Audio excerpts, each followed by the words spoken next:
আমি বড় গুনাহগার, মনে করেন পৃথিবীতে আমার মতো গুনাহগার কেউ নেই, আল্লাহ আমার তওবা কবুল করবেন কিনা? ভাই আবু সুফিয়ান, আল্লাহ সুবহানাহু ওয়া তাআলা আপনার প্রসঙ্গে বলেছেন,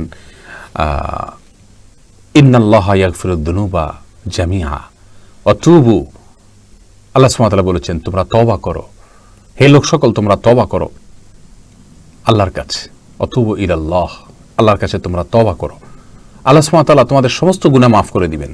লা তাকনাতু মির রাহমাতিল্লাহ, ইন্নাল্লাহা ইয়াগফিরুদ যুনুবা জামিআ। তোমরা আল্লাহ তাআলার রহমত থেকে নিরাশ হইও না, আল্লাহ তাআলা সমস্ত গুনাহ মাফ করে দিবেন।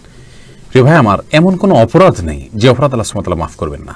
এমনকি আল্লাহর সঙ্গে শিরিক করা সবচেয়ে বড় অপরাধ আল্লাহর জমিনে, সেটাও যদি করে কেউ মাফ চায়, মাফ হয়ে যাবে। হ্যাঁ, কোনো মানুষের হক নষ্ট করেছেন, সেটা মানুষের কাছ থেকে আপনাকে মাফ নিতে হবে, তার হক পরিশোধ করতে হবে। আর এছাড়া স্বাভাবিক অবস্থায় যেই কোনো অপরাধ আপনি আল্লাহর কাছে মাফ চাইবেন, ইনশাআল্লাহ বিদিনিল্লাহ সেটা ক্ষমার যোগ্য। ক্ষমার অযোগ্য অপরাধ কিছুই আল্লাহর জমিনে নাই। বিদায় নিরাশ হওয়ার কোনো কারণ নাই। আল্লাহ সুবহানাহু ওয়া তাআলা আপনাকে অবশ্যই ক্ষমা করবেন। আমরা দোয়া করি আপনার জন্য, আল্লাহ তাআলা যেন আপনার সমস্ত ভুল ত্রুটি মাফ করেন, আমাদের সবাইকে আল্লাহ তাআলা মাফ করেন। মনে রাখবেন, আমাদের ভুলের যে পাওয়ার, তার চেয়ে আল্লাহ সুবহানাহু ওয়া তাআলার ক্ষমার পাওয়ার অনেক বেশি, অনেক বেশি, অনেক বেশি। আল্লাহ সুবহানাহু ওয়া তাআলা আপনাকে তৌফিক দান করুন। জাযাকুমুল্লাহু খাইরা।